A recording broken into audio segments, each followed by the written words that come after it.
Hi, folks. It's Mr. Corrente here. And yes, today we are talking about healthy sex. We want you to be healthy in all aspects of your life, and sex is no different.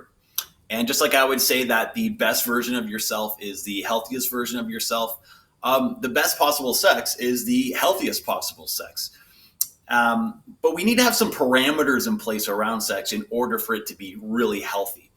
Uh, so just like I would say, in order for you to be healthy with your eating, you need to have a few parameters in place around your nutrition in order for your eating to be really healthy. Or if we were talking about healthy sleep, there'd be a few parameters I'd want to put in place around your sleep patterns in order for you to have the best sleep possible. So same is true with sex. We want the healthiest sex possible. And there's a few parameters we need to put in place in order for that to happen. So that's what we're going to look at here today. So healthy sex occurs first within healthy relationships.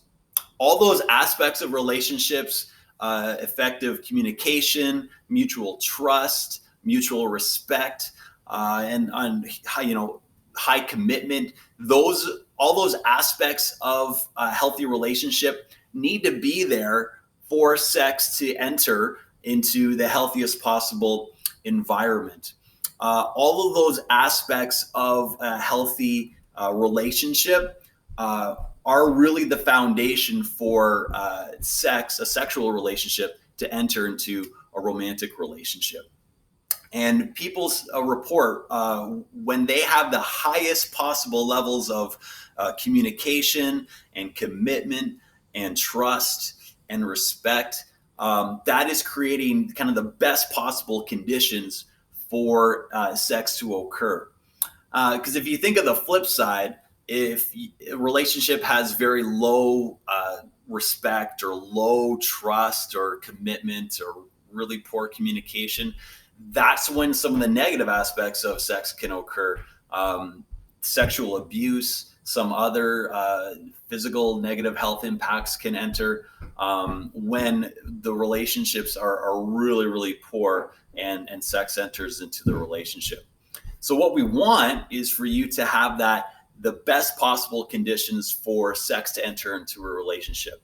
And that's having the healthiest relationship possible. Healthy sex also occurs when we have minimal risk and maximum bonding. Minimal risk. What are some of the risks that are associated with sex? Well, we can think of some of the physical risks, of course, like sexually transmitted infections. And there are about 350 million cases of sexually transmitted infections worldwide every year. And those can have impacts on our reproductive system. Those can have impacts on other systems on our body as well.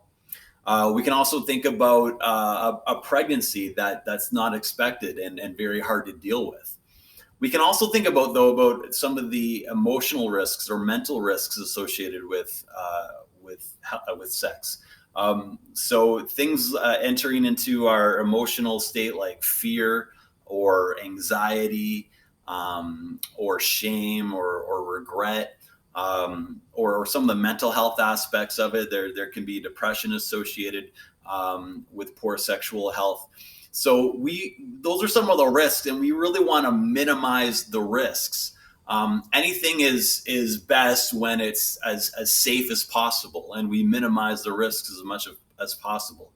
If I am about to do something I really enjoy, like going on a roller coaster, I want to know that roller coaster is going to be as safe as possible, and there's kind of minimal risks to me. If there's no safety bar, and I think the whole roller coaster track is going to fall apart as I'm going, all of a sudden that becomes an awful experience for me. So we want to have as safe as possible condition for sex to occur in order for these risks to really be minimized.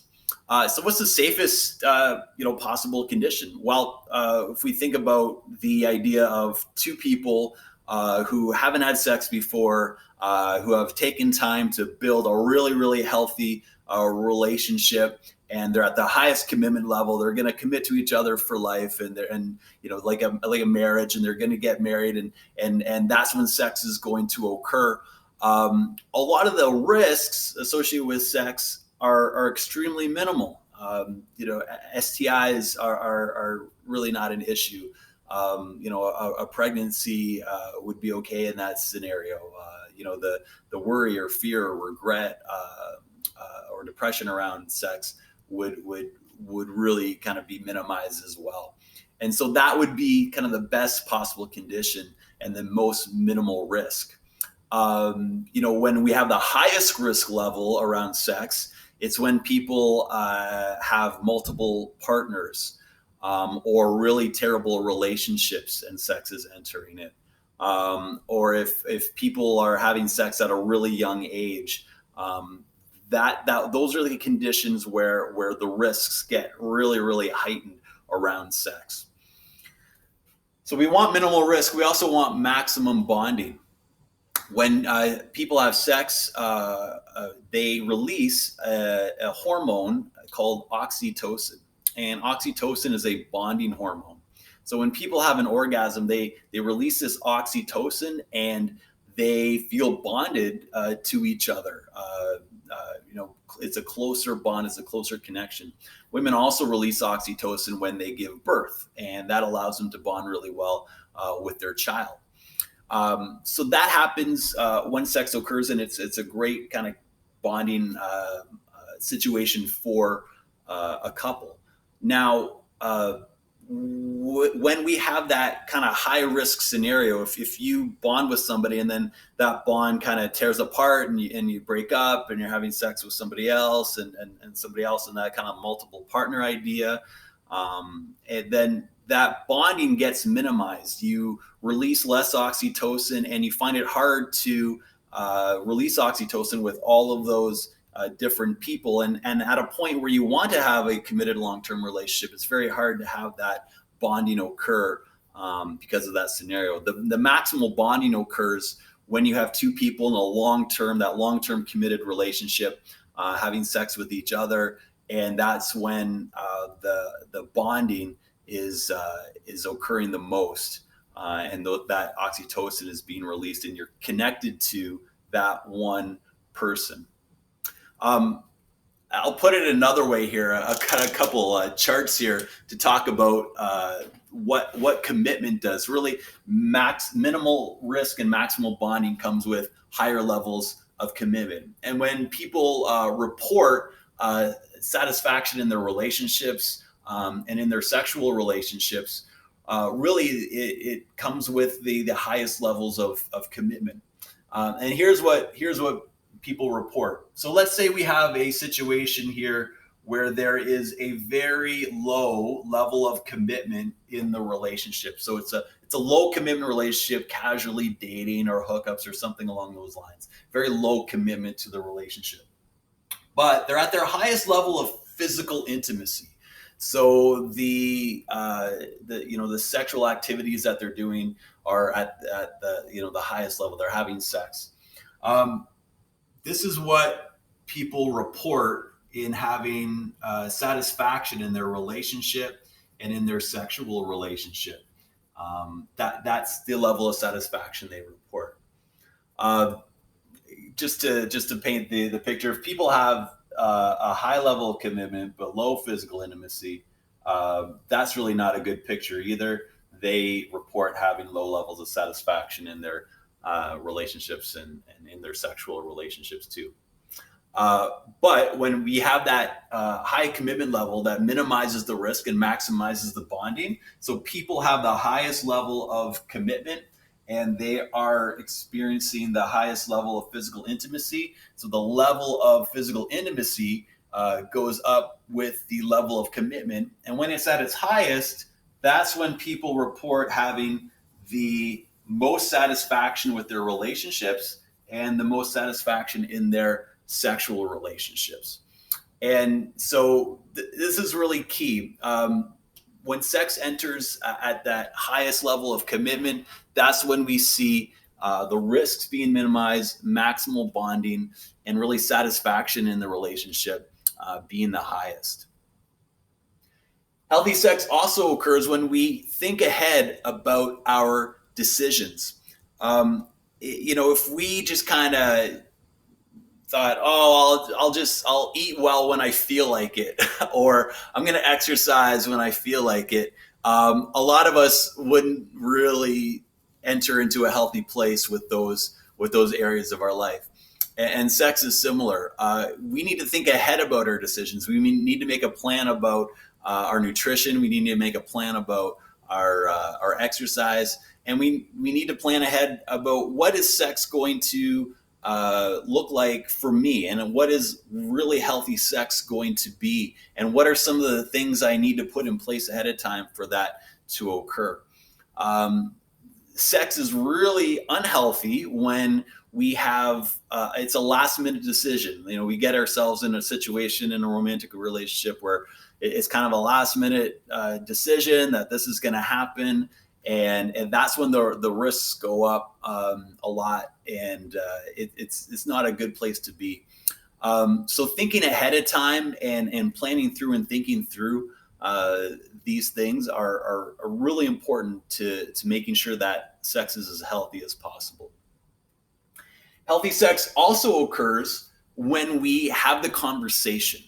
Having a conversation with that other person is really important for healthy sex to occur.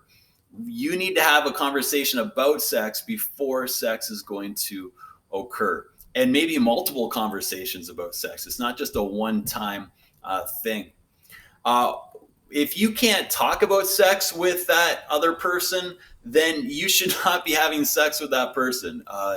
You are going to kind of enter into some, as close a activity as you possibly can.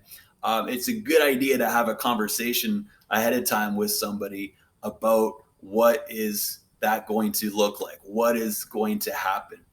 And if you have a really, great relationship where there's effective communication, this becomes, a lot easier to be able to do. It becomes really hard, you can imagine, when the relationship isn't as healthy or there's a really low commitment level there.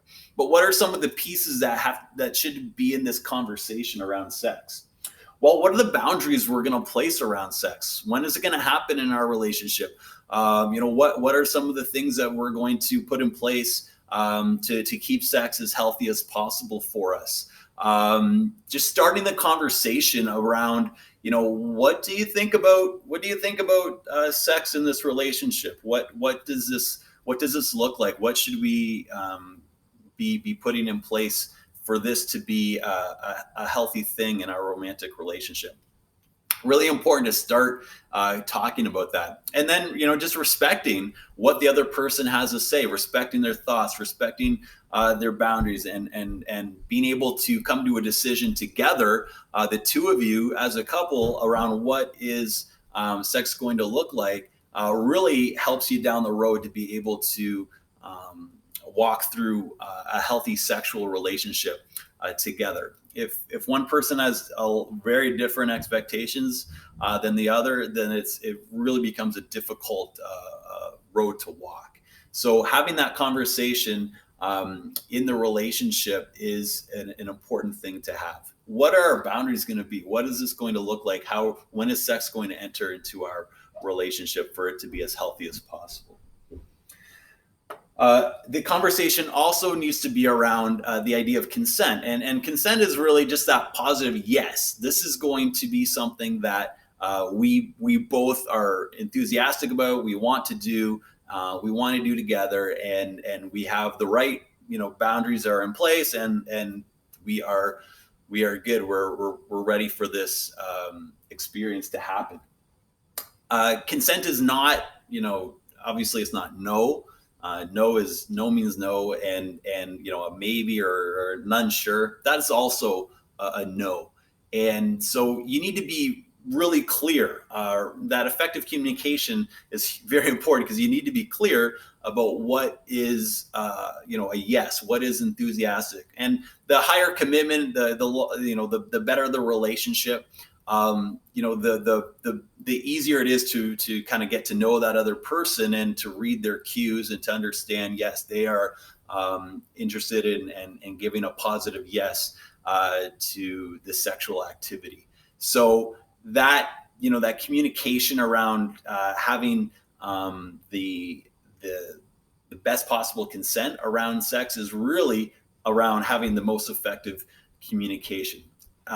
Is this something you're interested in doing? Are you ready for this? Are we ready to have this? Are we going to do this? And this is a positive. Getting that positive, enthusiastic yes is really really key. And keep in mind, people can change their minds if they're saying yes, and all of a sudden at the last minute they're backing off or unsure or no. Then that's a no, and you need to respect people's boundaries and where they're at that specific point in time. And like I said, the more effective and the higher commitment in the relationship, the easier this becomes in understanding whether the person is giving you a positive yes. Testing, STI testing. If two people are entering into a sexual relationship and they've never had sex before, and there's that high commitment relationship there, then STI testing may not be necessary. But if you have sexual partners, more than one sexual partner, then this becomes a necessary thing. You need to get tested for an STI before sex with somebody else would occur, because this is how STIs spread. When people have sexual contact with one person and then have sexual contact with another person, and they don't know they have an STI, then that's how it spreads. So if the scenario is a little bit higher risk and you've had more than one sexual partner, then STI testing needs to be part of that conversation, and you need to get tested for an STI before the sex can occur, so both people know that it's as safe as possible. Birth control is another conversation that would need to be had. Is pregnancy part of the sexual equation for you at this point? And if not, what are some of the birth control options that are going to be put in place in order for a pregnancy to be prevented? And this conversation around sex needs to be ongoing. It's not something that's just a one-time deal. Yeah, we've had that conversation, and now we're moving on with our sexual relationship. Even in the highest levels of commitment, those relationships need to have ongoing conversations about sex and where people are at and how they're feeling about it, and what things are in place that are continuing to make it healthy. So that idea of consent is also around an ongoing consent. It's a continual yes or enthusiastic consent around sexual activity. So the conversation needs to be an ongoing conversation around sex. And as we've been saying, the higher the level of commitment and the healthier the relationship, the easier these ongoing conversations are to be had. The last thing, healthy sex occurs when our reproductive system is healthy.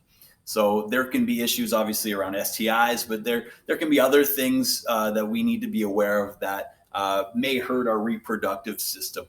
Other types of, like a urinary tract infection or it's things like testicular cancer can have an impact on our health and our sexual health. So just being aware of some of those issues is important, and taking care of our reproductive system is important as well for healthy sex to occur. And in the next section, you're looking at a few of these issues around our sexual health that are important, our reproductive system, that are important to take care of. So those are a few parameters that need to be put in place for healthy sex to occur. And I don't think of boundaries as, if we talk about sex and putting boundaries around sex, some people kind of push back on that and think that's something that's going to limit the enjoyment of sex. But I think the opposite. When we place boundaries around sex, that's when sex can be at its healthiest and at its best. I think about it like having a fireplace, and I love sitting by a really cold night, winter night, having a fire and a fireplace is a great thing. And when I have a really good metal case around and venting for this fire, it can burn really hot, and it can be a really enjoyable thing.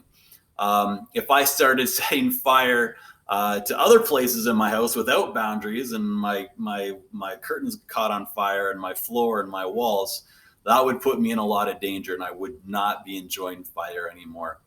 And sex is similar. When we put the healthiest boundaries around sex, that's when it's reported the most enjoyable and the best possible for us.